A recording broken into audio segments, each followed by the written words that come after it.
தாய் தமிழ் உறவுகள் அனைவருக்கும் வணக்கம். புதுக்கோட்டை மாவட்டம் விராலிமலை சட்டமன்ற தொகுதியில் பேராம்பூர் அப்படிங்கிற ஒரு ஊராட்சி இருக்கு.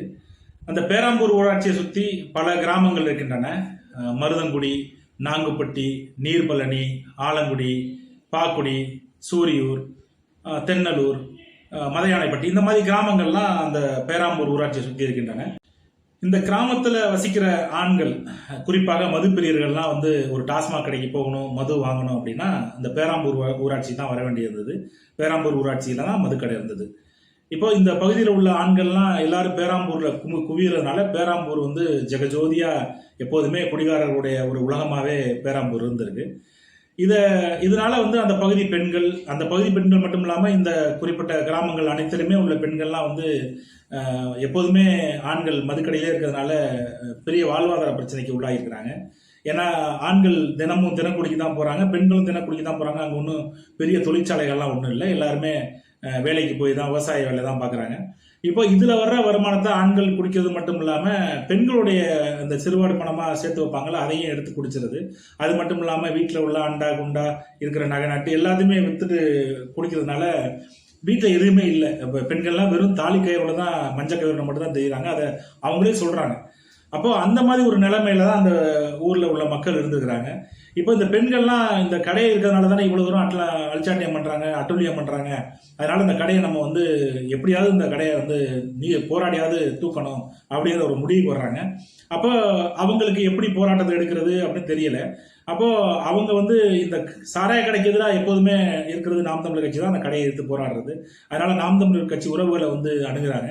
இப்போ நாம் தமிழர் கட்சியும் ஏற்கனவே இந்த கடையை இருக்கக்கூடாதுன்னு தொடர்ச்சியாக மனு கொடுத்துருக்காங்க, தொடர்ச்சியாக போராடிட்டு தான் இருந்துக்கிறாங்க.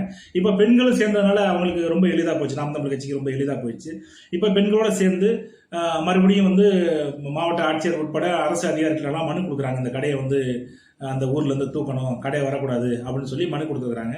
ஆனால் அரசு அதிகாரிகள் அதுக்கு எந்த பதிலும் அளிக்கலை, எந்த நடவடிக்கையும் எடுக்கலை. இதை பார்த்துட்டு நாம் தமிழ் கட்சி உறவுகள் என்ன முடிவு பண்ணுறாங்கன்னா, ஒரு சாலை மறியல் போராட்டம் பண்ணாதான் இந்த ஆட்சியாளர்கள் நம்மளுடைய கேள்விக்கு நம்ம கொடுக்கக்கூடிய இந்த கோரிக்கைக்கு செவி சாய்ப்பாங்க அப்படிங்கிற ஒரு முடிவுக்கு ஒரு சாலை மறியல் போராட்டத்தை அறிவிக்கிறாங்க. செப்டம்பர் 14ஆம் தேதி சாலை மறியல் நடைபெறும்னு சொல்லி ஒரு 2-3 நாளைக்கு முன்னாடியே செய்தியை பரப்புறாங்க. இந்த செய்தி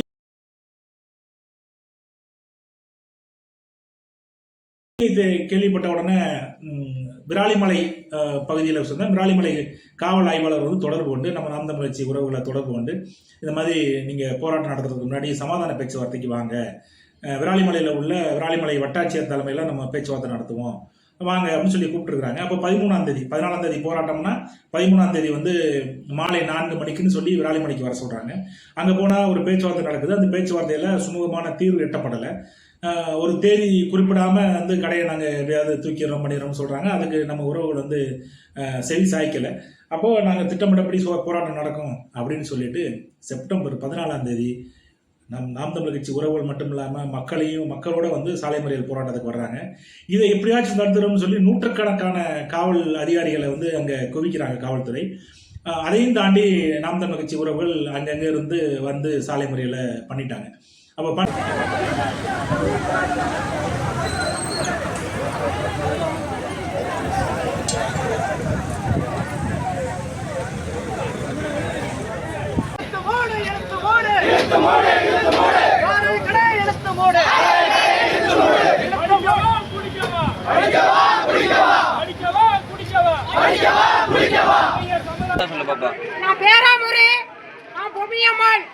இந்த பிராந்தி கடை பேராம்பூரில் இருக்கவங்க கவர்மெண்ட்ல எடுக்காம 29 வயசு 30 வயசுல இருந்து குடிச்சுப்புட்டு ஒரு மயனுக்கு யாருக்கா இருந்தாலும் ஒரு பொண்ணை கட்டி வச்சா நான் போட்டா தாலியா குடின்னு சொல்லி பொழப்புக்கு போவாம குடிச்சுப்புட்டு அவளை 24 மணி நேரம் அடிக்கிறேன்.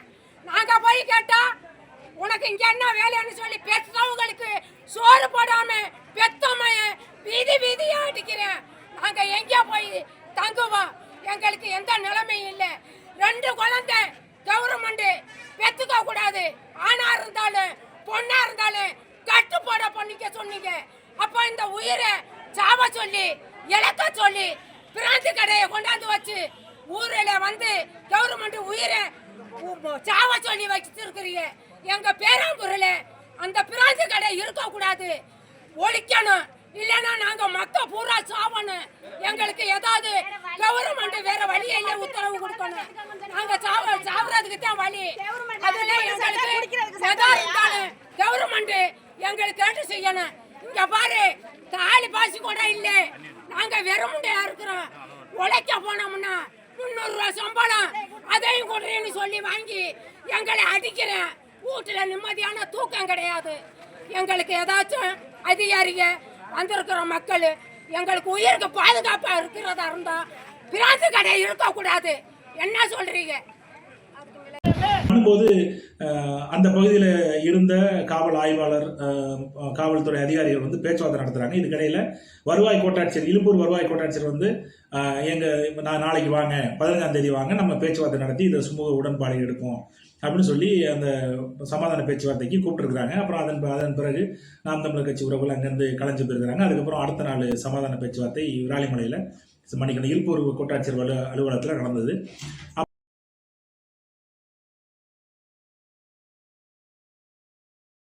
அப்போ நடக்கும்போது அதில் என்ன சொல்லியிருக்காங்கன்னா, 15 நாளையில் வந்து இந்த கடையை நாங்கள் எப்படியாவது மூடிடுறோம், மூடத்துக்கு தேவையான வேலைகளை பார்க்குறோம், வந்து புலத்தணிக்கை பண்ணிவிட்டு அதை வந்து மாவட்ட ஆட்சியருக்கு அந்த அறிக்கையை நாங்கள் கொடுத்தோம்னா அவங்க வந்து குறிப்பிட்ட நாளில் பண்ணிடுவாங்க அப்படின்னு சொல்லிட்டு ஒரு உத்தரவாதம் மாதிரி கொடுக்காம ஒரு தேதி ஒரு 15 நாளில் பண்ணிடலாம் அப்படின்னு சொல்லிட்டு போயிருக்கிறாங்க. இருந்தாலும் அந்த 15 நாளில் நடக்கல. இப்போ செப்டம்பர் 15ஆம் தேதினா செப்டம்பர் முடியுது 15 நாளையில், அதில் எந்த வேலையும் நடக்கலை. அப்புறம் அக்டோபர் மாதம் வந்து அக்டோபர் மாதத்துல எந்த வேலையுமே அவங்க வந்து பார்க்கலன்னா அவங்க பின்னாடி என்ன வேலை பார்த்தா நமக்கு தெரியாது. ஆனால் அந்த கடையை வந்து உளத்தணிக்கைக்காக வந்து பார்த்தாங்க, அவ்வளோதானே ஒழிய வேற ஒன்றும் எந்த கடையை மூடுறதுக்கான எந்த நடவடிக்கையும் எடுக்கலை. கடை நடந்துகிட்டு தான் இருந்துச்சு. இதை பார்த்த உறவுகள் வந்து என்ன பண்ணுறாங்கன்னா, நவம்பர் 8ஆம் தேதி வந்து மறுபடியும் நாங்கள் சாலை மறியல் பண்ண போகிறோம் அப்படின்னு சொல்லிட்டு ஒன்று கூடுறாங்க. அன்னைக்கு காவல் அதிகாரிகள் திரும்ப வந்து இல்லைங்க, நீங்கள் வந்து ஏற்கனவே இந்த மாதிரி வேலைகள் பார்த்துட்ருக்கோம், அந்த கடையை நாங்கள் எப்படியாவது மூடிடுறோம் அப்படின்னு சொல்லி சமாதானப்படுத்திட்டு நவம்பர் 12ஆம் தேதி அந்த கடையை மூடிட்டு போனாங்க. இந்த கடை மூடப்பட்ட செய்தியை கேள்விப்பட்டவொன்னா பொதுமக்கள் வந்து மிகவும் கண்ணீர் விட்டு அந்த பகுதியில் அழுதுருக்குறாங்க. நாம் தமிழர் கட்சி உறவுகள் அவங்க நமக்காக நின்று போராடி கடைசி வரைக்கும் நின்று இந்த கடையே மூடிட்டாங்க, அவங்களுக்கு நம்ம என்னைக்கா இருந்தாலும் நம்ம நன்றி கடனாக இருக்கணும் அப்படின்னு அவங்களுக்குள்ளேயே பேசிட்டு அவங்க வந்து அதை நன்றி அறிவிப்பாகவே ஒரு சுவரொட்டியாக அடித்து அந்த ஊர் முழுக்க ஒட்டியிருக்கிறாங்க.